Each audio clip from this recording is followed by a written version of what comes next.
على الصلاة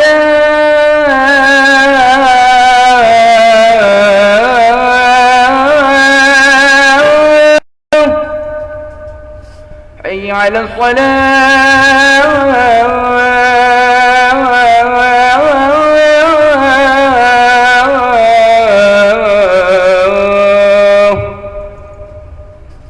حي على الفلاح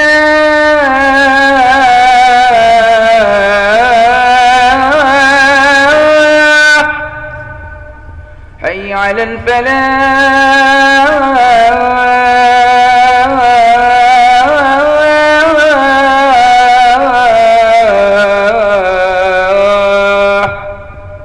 الله أكبر الله أكبر لا إله إلا الله.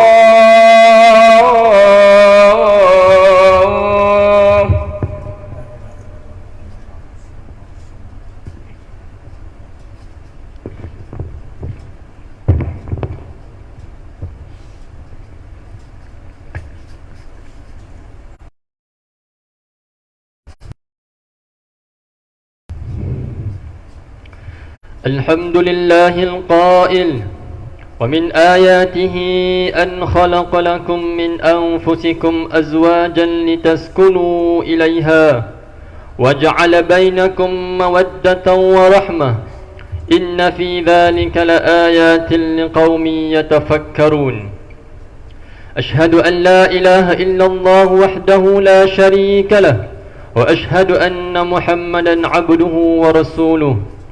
اللهم صل وسلم على سيدنا محمد وعلى آله وأصحابه أجمعين.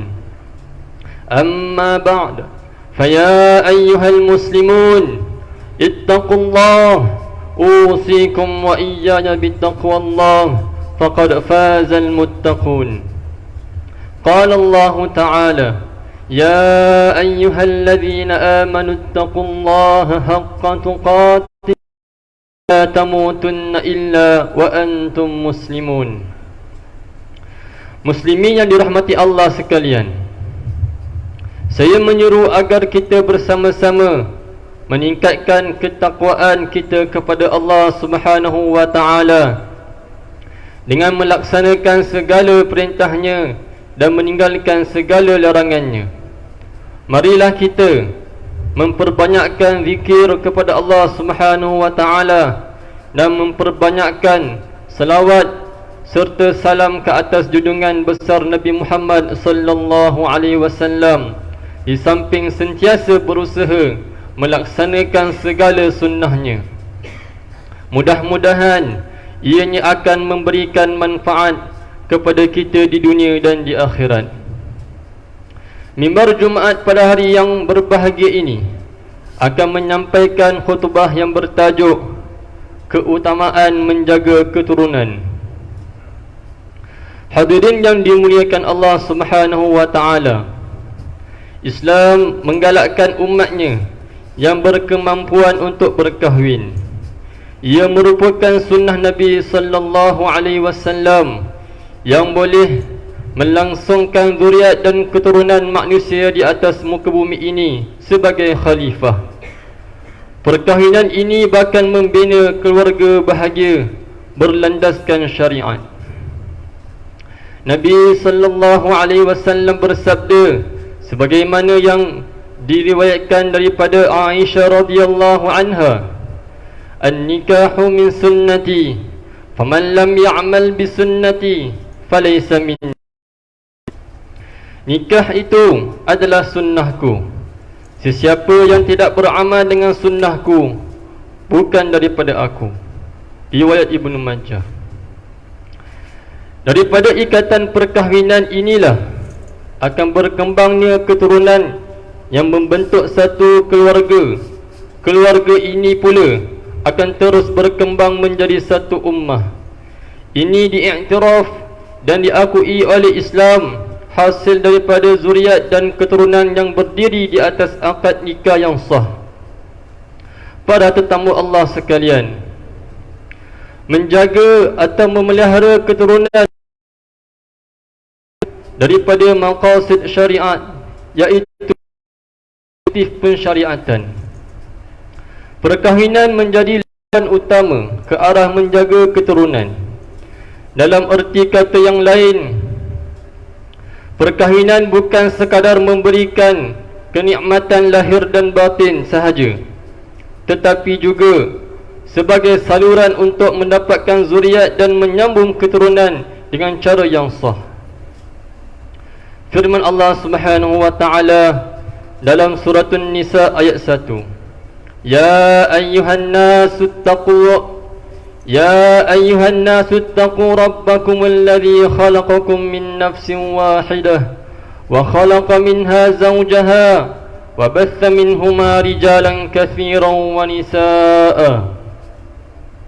Wahai sekalian manusia, bertakwalah kepada Tuhan kamu yang telah menjadikan kamu bermula dari diri yang satu, Adam, dan yang menjadikan daripada Adam itu pasangannya, isterinya Hawa, dan juga yang membiakkan dari keduanya zuriat keturunan lelaki dan perempuan yang ramai. Muslimin yang dirahmati Allah sekalian, zuriat dan keturunan merupakan nikmat Allah Subhanahu wa taala kepada para hamba-Nya. Selain ia merupakan pengikat kasih di antara pasangan suami isteri, ia juga menjadi sebab kesyukuran dan kebanggaan satu generasi ke satu generasi tanpa terputus. Tiada siapa yang boleh memadam dan mencarakan maruah sesuatu keturunan yang terhasil daripada satu ikatan perkahwinan yang sempurna mengikut acuan Islam yang sebenar. Oleh kerana itulah kita disuruh untuk mengenang dan mengucapkan syukur kepada Allah dan juga terhadap kedua ibu bapa kita yang menjadi sebab keberkatan Allah Subhanahu wa taala. Firman-Nya dalam surah Luqman ayat 14, Anishkurni wa liwalidayka ilayya Anishkurni wa liwalidayka ilayyal masir.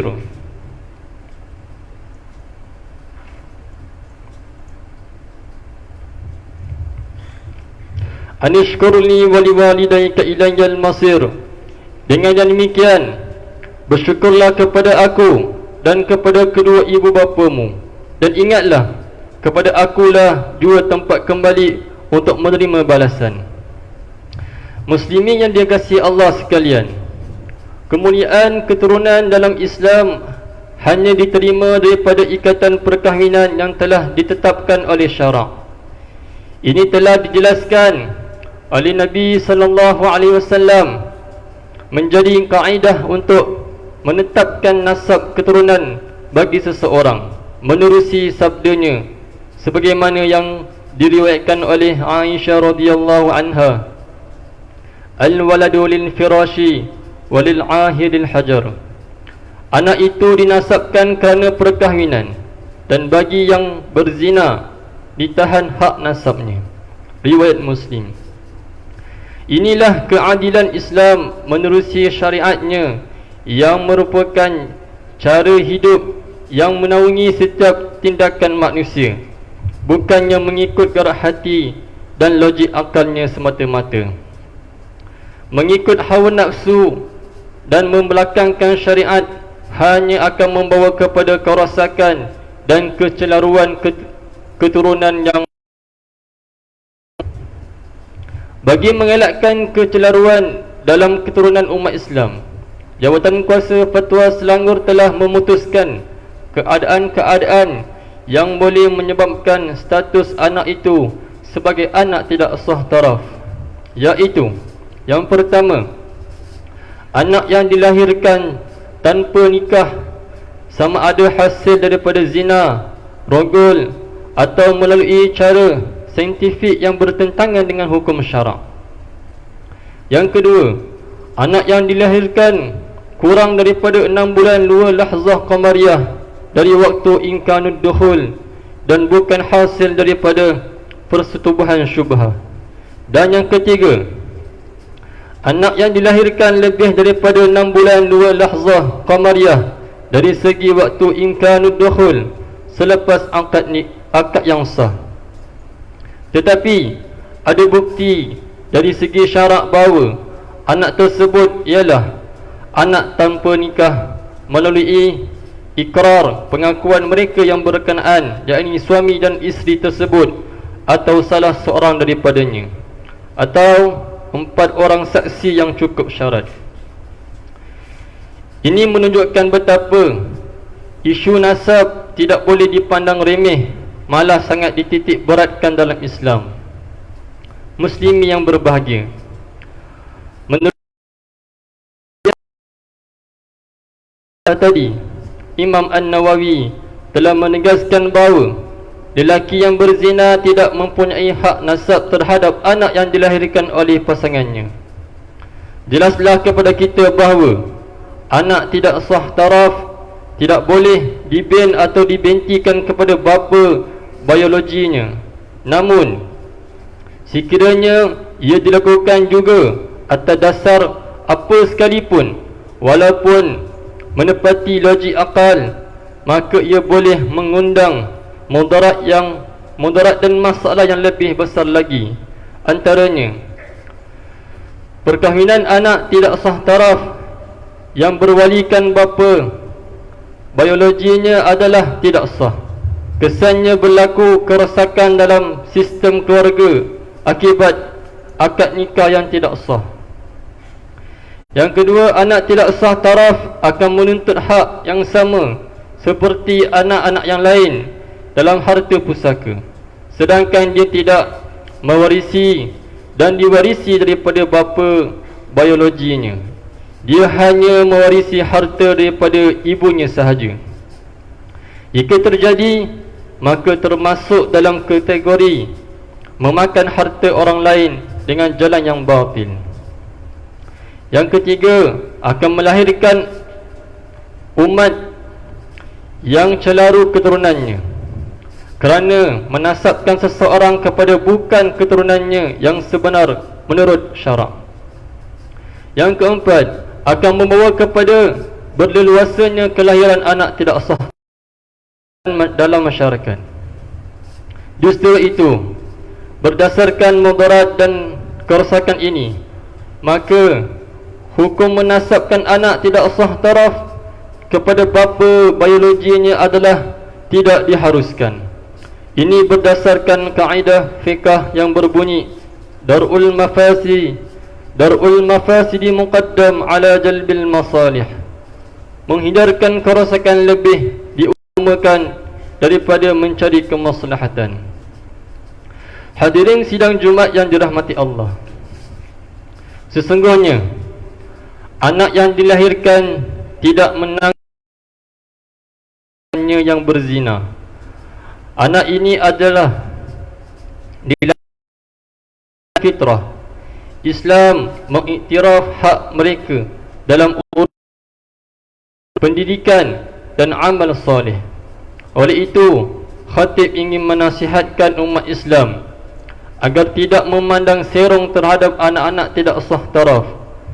Umat Islam digesa untuk tidak mengetepikan hukum syarak semata-mata berdasarkan stigma dan persepsi negatif yang sudah menjadi kebiasaan yang perlu diperbetulkan. Marilah sama-sama kita perkasakan institusi keluarga dan katakan tidak kepada zina. Maksiat zina inilah yang menjadi punca utama lahirnya anak tidak sah taraf. Maka jauhilah zina serta jalan-jalan yang boleh membawa kepada zina. Firman Allah Subhanahu wa taala dalam suratul Isra ayat 32, "Wala taqrabuz zina innahu kana fahishatan wa sa'a sabila." Janganlah kamu menghampiri zina, sesungguhnya zina itu adalah satu perbuatan yang keji dan satu jalan yang jahat yang membawa kerosakan. Ayat ini menegaskan bahawa zina adalah perbuatan keji. dan semua jalan yang boleh membawa kepada zina adalah diharamkan sama sekali. Muslimin yang dirahmati Allah sekalian, di kesempatan ini berikutan penularan wabak COVID-19 yang semakin meruncing di kebanyakan negara dunia dan juga telah mula dikesan di negara ini, maka mimbar ingin mengingatkan seluruh jemaah untuk mengambil langkah-langkah pencegahan seperti berikut. Yang pertama, selalu mengamalkan tahan diri seperti kerap mencuci tangan dengan menggunakan air dan sabun atau bahan pencuci tangan.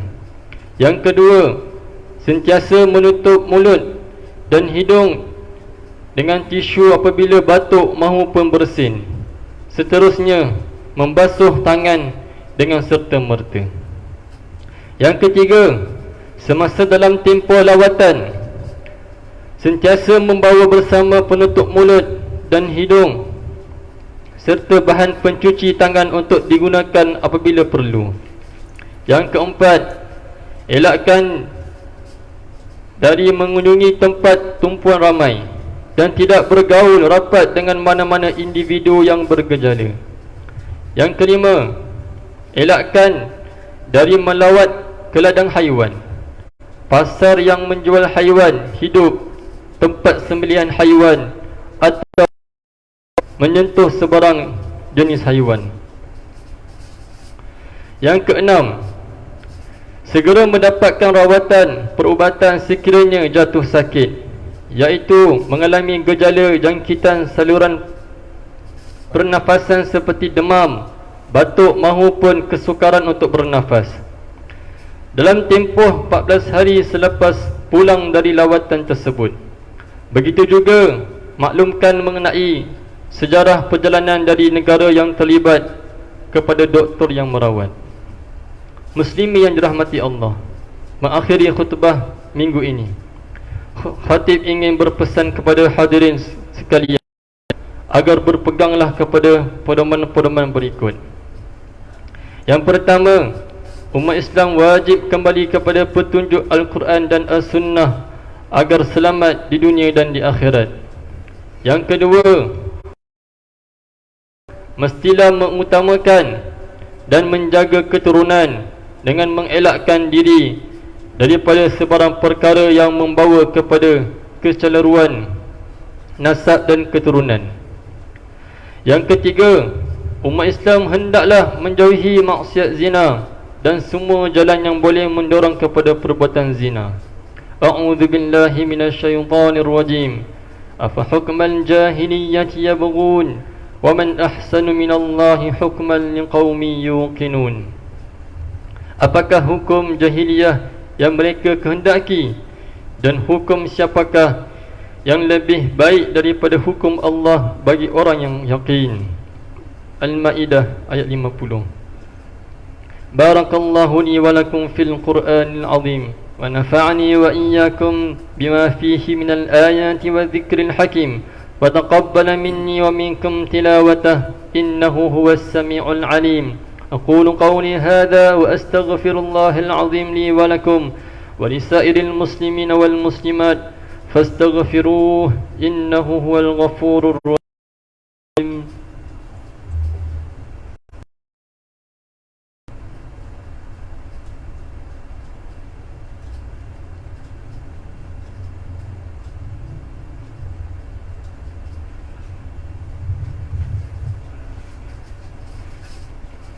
الحمد لله الذي جعلنا من المسلمين ورزقنا من الطيبات. أشهد أن لا إله إلا الله وحده لا شريك له وأشهد أن محمدا عبده ورسوله. اللهم صل وسلم وبارك على سيدنا محمد وعلى آله وصحبه ومن تبعهم بإحسان إلى يوم الدين. أما بعد، فيا عباد الله اتقوا الله، أوصيكم وإياي بتقوى الله فقد فاز المتقون. وقال الله تعالى: إن الله وملائكته يصلون على النبي يا أيها الذين آمنوا صلوا عليه وسلموا تسليما اللهم اغفر للمسلمين والمسلمات والمؤمنين والمؤمنات الأحياء منهم والأموات إنك سميع قريب مجيب الدعوات ويا قاضي الحاجات اللهم إنا نسألك ونتوسل إليك بنبيك الأمين ونسألك بأسمائك الحسنى وصفاتك العظمى أن تحفظ بعين عنايتك ربانية وبحفظ وقايتك الصمدانية جلالة مالكنا المعظم سلطان سلانغور سلطان شرف الدين إدريس شاه الهاج ابن المرحوم سلطان صلاح الدين عبد العزيز شاه الهاج اللهم أدم العون والهداية والتوفيق والصحة والسلامة منك لولي عهد سلانغور تنكو أمير شاه ابن سلطان شرف الدين إدريس شاه الهاج في أمن وصلاح وعافية بمنك وكرامك يا ذا الجلال والإكرام اللهم أطل عمرهما مصلحين للموظفين والرعية والبلاد وبلغ مقاصدهما لطريق الهدى والرشاد. Ya Allah, Engkaulah Tuhan yang Maha Berkuasa.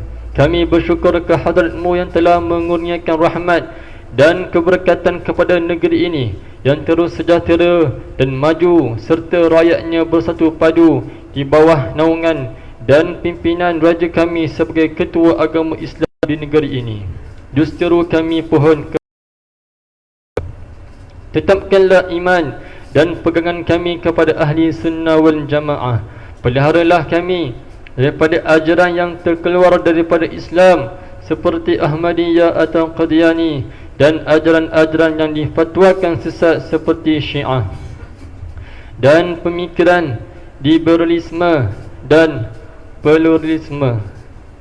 Ya Allah, Ya Rahman, Ya Rahim, satukanlah hati-hati kami, kurniakanlah kami rezeki yang luas lagi berkah, kayakanlah kami dengan ilmu yang bermanfaat dan lindungilah kami daripada bala bencana dan wabak penyakit seperti COVID-19 dan lain-lain. Na'udzu bikalimatillahi tammati min syarri ma khalaq. Bismillahilladzi la yadurru ma'a ismihi syai'un fil ardi wala fis sama' wa huwas samiul alim. Allahumma dafa' 'anna al-waba'a wal ghala' والربا والزنا والمحن وسوء الفتن ما ظهر منها وما بطن عن بلدنا هذا خاصة وعن سائر بلاد المسلمين عامة يا رب العالمين. اللهم أنت الله لا إله إلا أنت الغني ونحن الفقراء نعوذ بك من زوال نعمتك وتحول عافيتك وفجاءة نقمتك وجميع ساقتك يا الله. Kurniakanlah petunjuk kepada kami untuk mendirikan salat fardu 5 waktu secara berjemaah, menunaikan zakat melalui lembaga zakat Selangor, mewakaf dan menginfakkan harta melalui perbadanan wakaf Selangor dan tabung amanah perbangunan Islam Selangor. Rabbana wa dhurriyyatina qurrata a'yun waj'alna lil muttaqina imama. ربنا آتنا في الدنيا حسنة وفي الآخرة حسنة وقنا عذاب النار. عباد الله، إن الله يأمر بالعدل والإحسان وإيتاء ذي القربى وينهى عن الفحشاء والمنكر والبغي يعظكم لعلكم تذكرون. فاذكروا الله العظيم يذكركم واشكروه على نعمه يزدكم واسألوه من فضله يعطيكم ولذكر الله أكبر والله يعلم ما تصنعون. قيموا الصلاة.